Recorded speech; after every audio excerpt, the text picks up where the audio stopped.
대부분의 투자자는 3년을 넘기지 못합니다. 이건 통계도 아니고 비유도 아닙니다. 그냥 주변을 보면 압니다. 처음에는 열심히 공부하고 종목을 고르고 매수 버튼을 누릅니다. 뭔가 시작했다는 기분이 좋습니다. 계좌가 빨간색으로 물들면 기분이 더 좋아집니다. 그런데 1년이 지나면 조금 지치고 2년이 지나면 의심이 생기고 3년쯤 되면 포기합니다. 수익이 나도 팔고 손실이 나도 팝니다. 그리고 다시 새로운 걸 찾습니다. 더 좋은 종목, 더 빠른 수익, 더 확실한 방법. 이 흐름이 반복됩니다. 10년을 버틴 사람은 드뭅니다. 20년을 버틴 사람은 더 드뭅니다. 그런데 50년을 버틴 사람들이 있습니다. 오늘은 그 사람들 이야기를 합니다. 그들이 무엇을 했는지보다 무엇을 하지 않았는지를 먼저 봅니다. 그리고 그들이 무엇을 계속했는지를 나중에 봅니다. 끝까지 들으시면 아마 오늘 밤 잠들기 전에 한 가지 생각이 떠오를 겁니다. 구독과 좋아요를 눌러두시면 이런 생각들이 조금씩 쌓입니다. 1999년 여름, 언론은 한 남자를 비웃었습니다.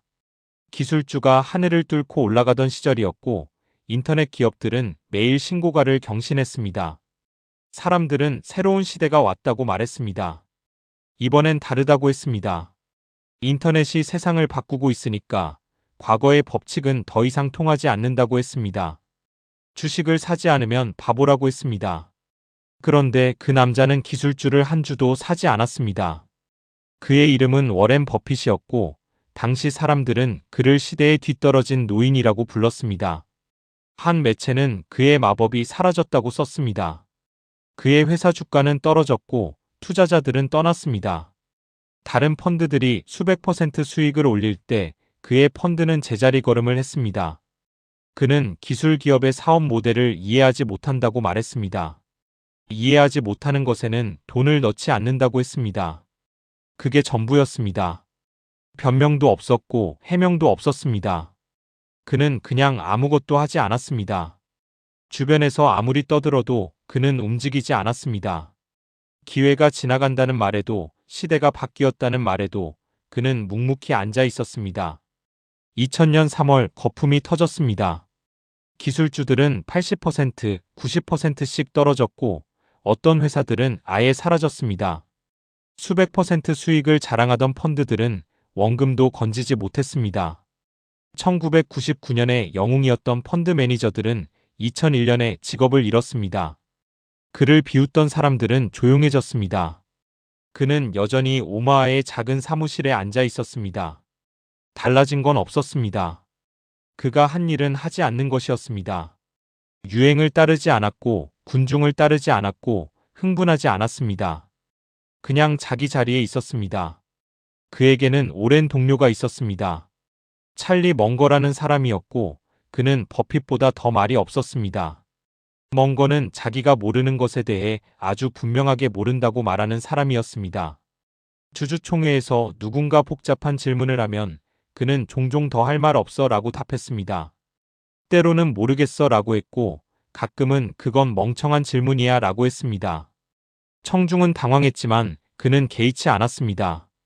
그는 자신이 이해하지 못하는 영역에서는 어떤 결정도 내리지 않았습니다. 아무리 수익이 좋아 보여도 아무리 남들이 돈을 벌고 있어도 자기가 모르면 들어가지 않았습니다. 대신 그는 자신이 이해하는 아주 좁은 영역 안에서만 움직였습니다. 그 영역을 능력의 범위라고 불렀고 그 경계를 정확히 아는 게 경계 안에서 똑똑해지는 것보다 더 중요하다고 했습니다. 능력의 범위라는 개념은 단순해 보이지만 실천하기는 어렵습니다. 대부분의 사람들은 자기가 뭘 아는지도 모르고 뭘 모르는지도 모릅니다. 멍거는 자기가 모르는 것의 목록을 명확히 갖고 있었습니다.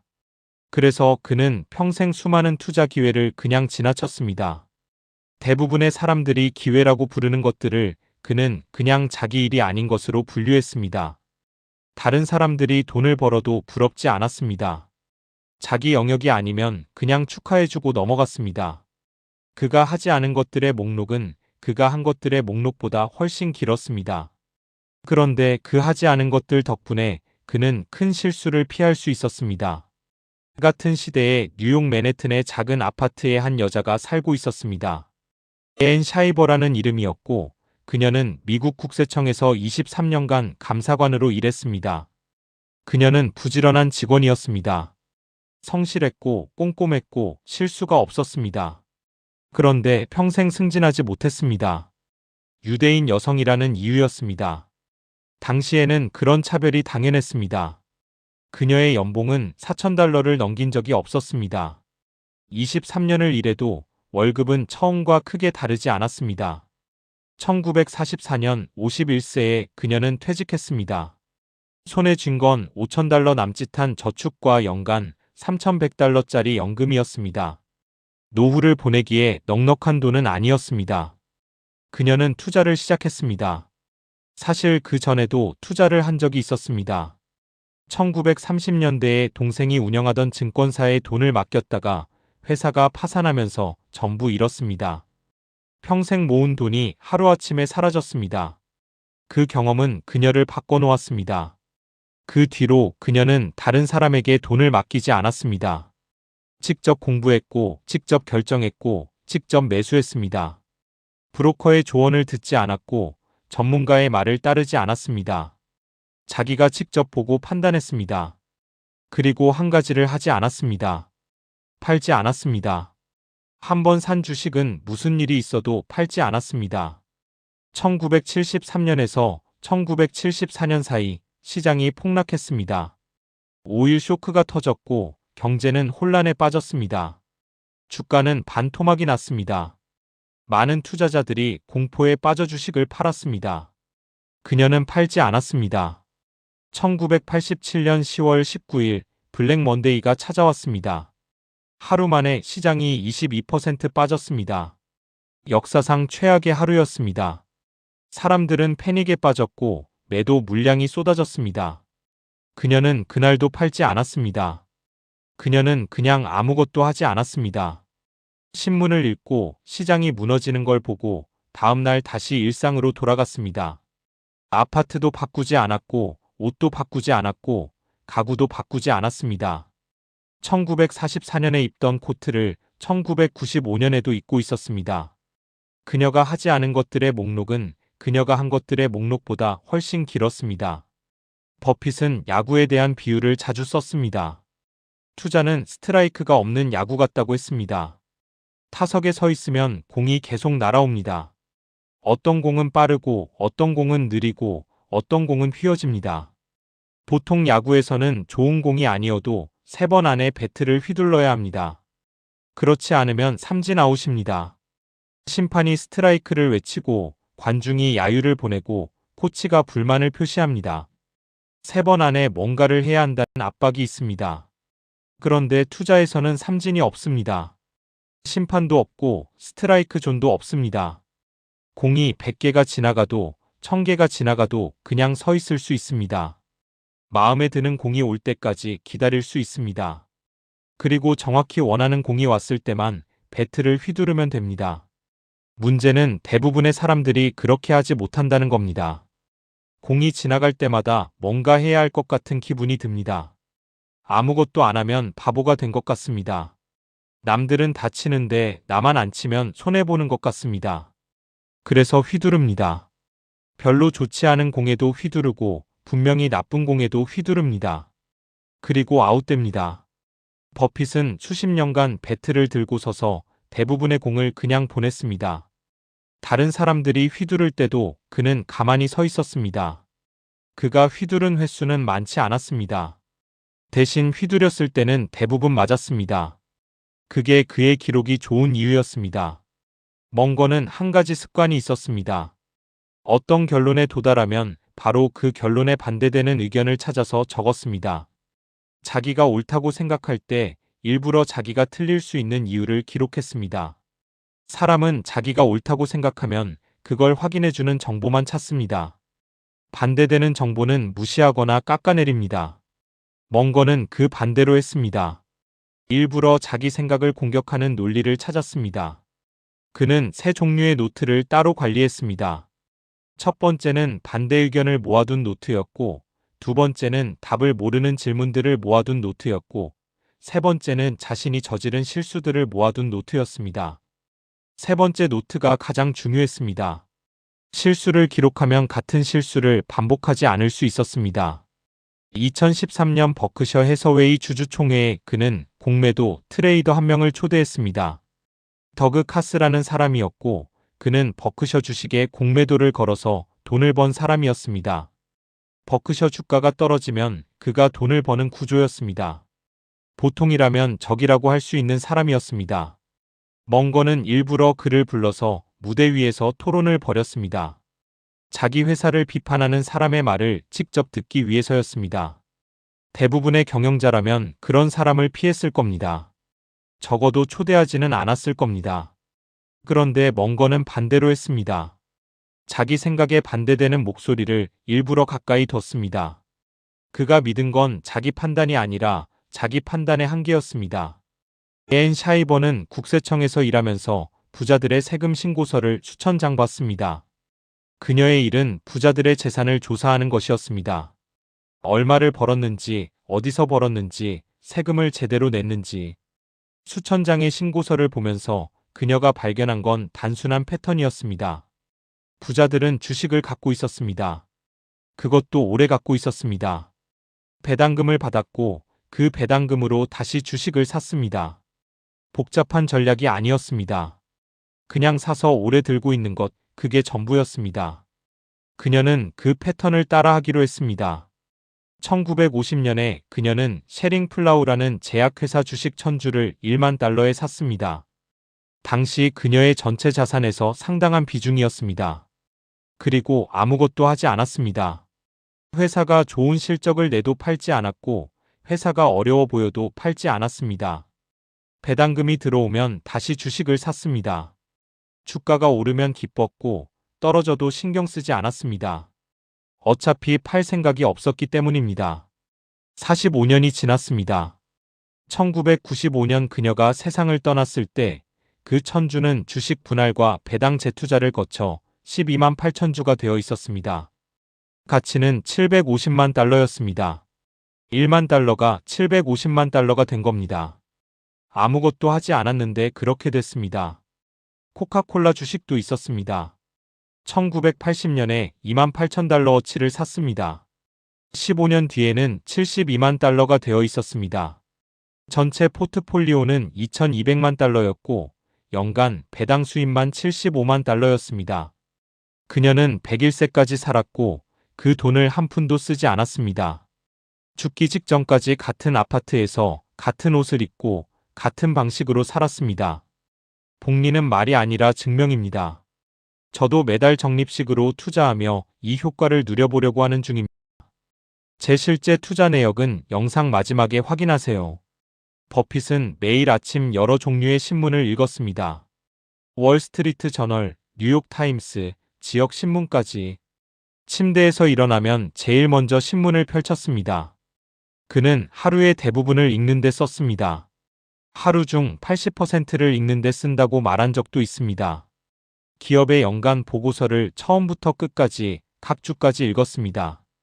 본문만 읽는 게 아니라 작은 글씨로 된 각 주까지 다 읽었습니다. 숨겨진 정보가 거기 있는 경우가 많았습니다. 경쟁사 보고서도 함께 읽었습니다. 한 회사만 보면 그 회사가 잘하는 건지 알 수 없었습니다. 경쟁사와 비교해야 알 수 있었습니다. 숫자만 보지 않았습니다. 경영진이 쓴 편지를 읽으면서 그들이 얼마나 솔직한지를 봤습니다. 위험 요소 항목의 순서가 작년과 달라졌는지를 확인했습니다. 사소한 변화에서 큰 흐름을 읽으려고 했습니다. 그는 오후 5시에서 6시 사이에 퇴근했고 밤늦게까지 일하지 않았습니다.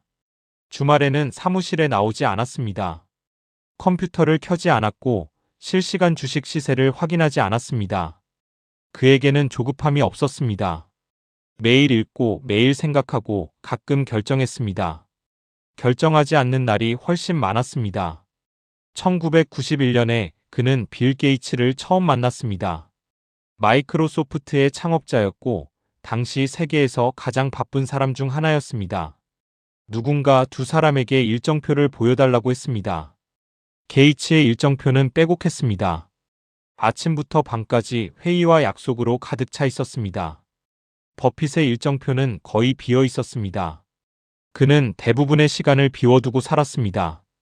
거절의 철학이라는 게 있었습니다. 크게 성공한 사람은 거의 모든 것에 거절이라고 말한다는 것이었습니다. 그는 대부분의 약속을 거절했고, 대부분의 제안을 거절했고, 대부분의 기회를 거절했습니다. 남은 것만 했습니다. 멍건은 대기 목록을 관리했습니다. 매수하고 싶은 기업들의 이름을 적어두고 기다렸습니다. 가격이 적당해질 때까지, 상황이 명확해질 때까지, 자기가 확신을 가질 때까지 기다리는 게 지루하지 않았습니다. 대부분의 기업은 목록에 오래 머물다가 사라졌습니다. 가격이 적당해지지 않았거나 회사 상황이 바뀌었거나 더 좋은 게 나타났거나 매수로 이어지는 경우는 드물었습니다. 그는 기다리는 시간을 낭비라고 생각하지 않았습니다. 오히려 그 시간 동안 생각이 정리됐습니다. 확신이 없으면 기다렸고 불안하면 더 기다렸습니다. 그는 불안이 판단력이 떨어졌다는 신호라고 봤습니다. 불안할 때는 뇌가 제대로 작동하지 않았습니다. 감정이 판단을 흐리게 했습니다. 그래서 불안할 때는 결정하지 않았습니다. 그냥 기다렸습니다. 누군가 기업 인수 제안 전화를 걸어왔을 때 그는 한 가지 질문을 던졌습니다. 이 회사가 10년 뒤에도 경쟁 우위를 갖고 있을까? 답이 확실하지 않으면 그는 모른다. 패스라고 말했습니다. 전화는 끊겼고 그는 다시 책을 읽었습니다. 앤 샤이버는 51세에 투자를 시작해서 101세까지 50년을 버텼습니다. 그녀가 가진 건 시간이었습니다. 처음 시작할 때 그녀는 별로 가진 게 없었습니다. 저축은 적었고 연금도 적었고 배경도 없었습니다. 월스트리트에 아는 사람이 없었고 금융 교육을 받은 적도 없었습니다. 유대인 여성이라는 이유로 승진하지 못했고 인정받지 못했습니다. 그녀에게 남은 건 시간밖에 없었습니다. 그래서 시간을 썼습니다. 남들이 가진 걸 부러워하는 대신 자기가 가진 걸 최대한 활용했습니다. 매일 주식 시장을 공부했고 기업 보고서를 읽었고 어떤 회사가 오래 살아남을지를 생각했습니다. 그녀가 선택한 회사들은 대부분 그녀보다 오래 살아남았습니다. 셰링 플라우는 2009년에 머크에 인수됐고 머크는 지금도 배당금을 주고 있습니다. 코카콜라는 여전히 코카콜라입니다. 그녀는 죽기 전에 전 재산을 예시바 대학교에 기부했습니다. 2200만 달러 전부였습니다. 유대인 여성들을 위한 장학금으로 쓰였습니다.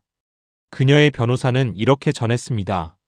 그녀는 종종 말했다고. 언젠가 내가 오래전에 죽고 나면 어떤 여성들은 나처럼 혼자 버티지 않아도 될 거라고. 버핏에게는 5-25 규칙이라는 게 있었습니다. 그의 전용기 조종사 마이크 플린트와의 대화에서 나온 이야기입니다. 플린트에게 인생에서 이루고 싶은 25가지를 적으라고 했습니다. 그 중에서 가장 중요한 5가지를 골라라고 했습니다. 그러면 나머지 20가지는 어떻게 해야 하냐고 플린트가 물었습니다. 시간 날 때 하면 되겠죠 라고 플린트는 생각했습니다. 버핏은 고개를 저었습니다. 그게 절대 하면 안 되는 목록이라고 했습니다. 5가지에 집중하려면 나머지 20가지를 피해야 한다고. 중요하지만 가장 중요하지는 않은 것들이 진짜 위험하다고. 그건 관심을 끌기 때문에 에너지를 뺏어간다고. 완전히 안 중요한 건 무시하기 쉽습니다. 그런데 조금 중요한 건 무시하기 어렵습니다. 그래서 시간을 뺏깁니다. 버핏이 평생 한 일은 대부분의 것들을 하지 않는 것이었습니다. 그가 집중한 건 아주 적은 것들이었습니다. 멍건은 격자 모델이라는 사고방식을 가지고 있었습니다. 여러 학문의 핵심 개념들을 머릿속에 격자처럼 엮어두는 겁니다. 물리학에서 한 가지, 심리학에서 한 가지, 경제학에서 한 가지. 각 학문에서 가장 중요한 개념 몇 가지씩만 알면 됩니다. 그 개념들이 서로 연결되면 세상을 보는 눈이 달라진다고 했습니다. 그는 책을 많이 읽었습니다. 하루에 5시간 이상 읽었다고 합니다. 주변 사람들은 그를 책 달린 달이라고 불렀습니다. 그런데 그가 읽은 책들은 대부분 투자책이 아니었습니다. 역사책, 과학책, 정기 심리학. 그는 직접적인 것보다 간접적인 것에서 더 많이 배운다고 생각했습니다. 세상이 어떻게 돌아가는지를 알면 기업이 어떻게 돌아가는지도 보였습니다. 새벽 5시에 일어나서 침대 옆에 쌓아둔 책으로 하루를 시작했습니다. 그게 수십 년간 반복됐습니다. 앤 샤이버의 포트폴리오에는 100개가 넘는 종목이 있었습니다. 분산 투자를 했습니다. 한 종목에 몰빵하지 않았습니다. 제약회사 주식이 많았고, 음료회사 주식이 있었고, 영화사 주식도 있었습니다. 어떤 회사는 잘 됐고, 어떤 회사는 망했습니다. 그런데 전체적으로는 괜찮았습니다. 몇 개가 망해도 나머지가 커버했습니다. 그녀의 마지막 매수는 1985년이었습니다. 애플 100주와 MCI 100주를 샀습니다. 그때 그녀는 92세였습니다. 92세에도 새로운 회사를 공부하고 주식을 샀습니다. 그 뒤로 10년을 더 살았고 그 주식들을 팔지 않았습니다. 그녀의 투자 방식에는 특별한 전략이 없었습니다. 좋은 회사를 사서 오래 들고 있는 것, 그게 전부였습니다. 차트를 보지 않았고 기술적 분석을 하지 않았고 타이밍을 재지 않았습니다. 그녀의 브로커 윌리엄 페이는 이렇게 말했습니다. 그녀는 빠른 돈을 원한 적이 없다고. 시간이 지나면 가치가 자란다고 믿었다고. 그녀는 수수료 내는 걸 싫어했고 세금 내는 걸 더 싫어했습니다. 그래서 팔지 않았습니다.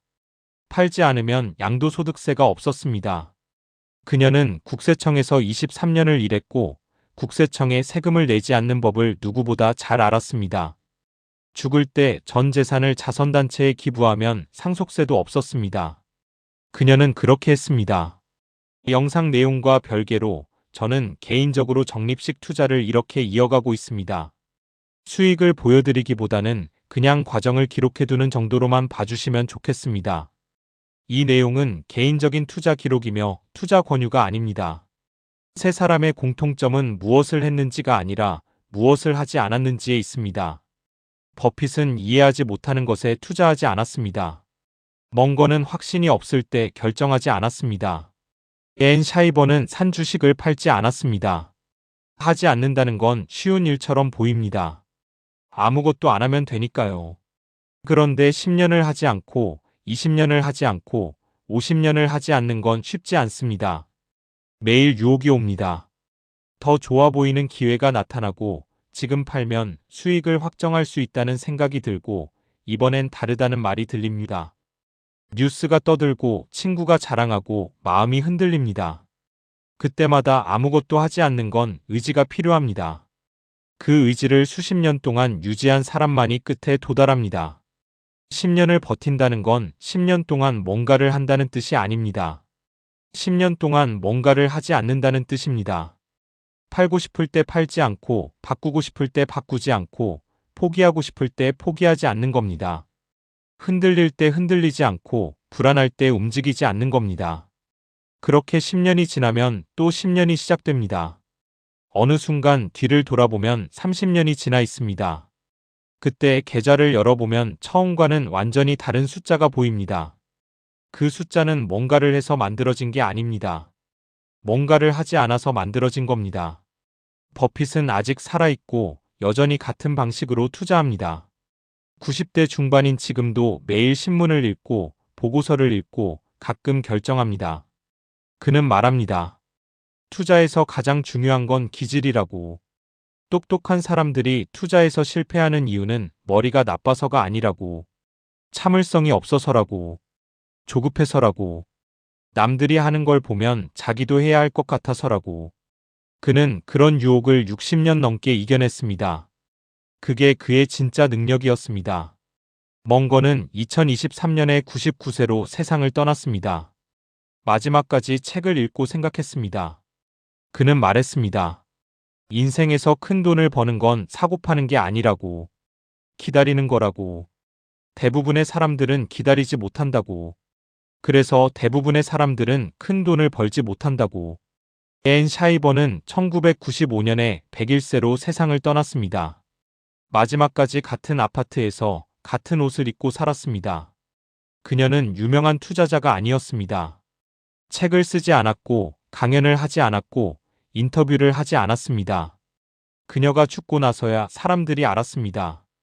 이 조용한 노인이 2200만 달러를 갖고 있었다는 걸, 그 돈을 전부 기부했다는 걸, 그들이 남긴 건 돈이 아닙니다. 돈은 사라지거나 기부되거나 상속됩니다. 그들이 남긴 건 방식입니다. 오래 버티는 방식, 하지 않는 방식, 기다리는 방식. 그 방식은 누구나 따라할 수 있습니다. 특별한 재능이 필요 없고, 많은 돈이 필요 없고, 좋은 배경이 필요 없습니다. 앤 샤이버는 5,000달러로 시작했습니다. 승진도 못하고 인정도 못 받고 배경도 없던 사람이었습니다. 그런데 50년 뒤에 2,200만 달러를 남겼습니다. 필요한 건 시간뿐입니다. 그리고 시간은 누구에게나 같은 속도로 흐릅니다. 오늘 시작하면 10년 뒤에 10년이 쌓여 있습니다. 내일 시작하면 10년 뒤에 9년 364일이 쌓여 있습니다. 하루 차이가 별것 아닌 것 같지만 복리에서는 하루 차이가 쌓이고 쌓입니다. 그래서 가장 좋은 시작 시점은 항상 오늘입니다. 버핏은 한 번 산 주식을 좀처럼 팔지 않았습니다. 코카콜라를 30년 넘게 들고 있었습니다. 그가 주식을 파는 경우는 두 가지였습니다. 기업의 근본이 바뀌었거나 더 좋은 기회가 생겼거나 그 외에는 그냥 갖고 있었습니다. 주가가 오르면 좋았고 떨어져도 괜찮았습니다. 그는 주가가 아니라 기업을 샀다고 생각했습니다. 주가는 시장이 정하는 것이고 매일 바뀝니다. 그런데 기업의 가치는 매일 바뀌지 않습니다. 서서히 쌓이거나 서서히 줄어듭니다. 기업이 괜찮으면 주가는 언젠가 따라온다고 봤습니다. 그래서 매일 주가를 확인하지 않았습니다. 분기마다 실적을 확인했고 1년에 한 번 보고서를 꼼꼼히 읽었습니다. 그 사이에는 다른 일을 했습니다. 책을 읽거나 브리지 게임을 하거나 사람을 만났습니다. 투자에 쓰는 시간은 생각보다 적었습니다. 결정에 쓰는 시간은 더 적었습니다. 대부분의 시간은 기다리는 데 썼습니다. 멍거는 밤에 중요한 결정을 내리지 않았습니다. 피곤할 때 판단력이 흐려진다는 걸 알았습니다. 큰 결정은 항상 낮에 머리가 맑을 때 내렸습니다. 그는 서두르지 않았습니다. 서두르면 실수한다는 걸 알았습니다. 한 번 잘못 산 주식을 되팔려면 비용이 들었습니다. 처음부터 제대로 사는 게 나았습니다. 그래서 오래 생각했고 천천히 결정했습니다. 결정하지 않는 날이 결정하는 날보다 많았습니다. 그게 그의 방식이었습니다. 앤 샤이버는 맨해튼 웨스트 56번가의 작은 아파트에서 평생을 살았습니다. 임대료 통제 아파트였고 월세가 저렴했습니다. 그녀는 돈이 있어도 이사하지 않았습니다. 포트폴리오가 수백만 달러가 되어도 같은 곳에 살았습니다. 사람들은 그녀를 이상하게 봤습니다. 그렇게 많은 돈을 갖고 있으면서 왜 그렇게 사느냐고. 그녀에게는 그게 당연한 삶이었습니다. 돈은 쓰라고 있는 게 아니었습니다. 돈은 불어나라고 있는 것이었습니다. 그녀는 돈을 쓰는 기쁨보다 돈이 불어나는 기쁨이 더 컸습니다. 매년 배당금이 들어올 때마다 그녀는 기뻐했습니다. 그 배당금으로 주식을 더 살 수 있었기 때문입니다. 그 주식은 또 배당금을 낳았습니다. 끝이 없는 순환이었습니다. 이 영상은 한 번 듣고 끝내지 않아도 됩니다. 잠들기 전에도, 출퇴근길에도, 운동할 때도 반복해서 들으면 생각이 조금씩 바뀝니다. 복리를 이해하는 시간이 조금씩 쌓이길 바랍니다. 구독과 좋아요를 눌러주세요.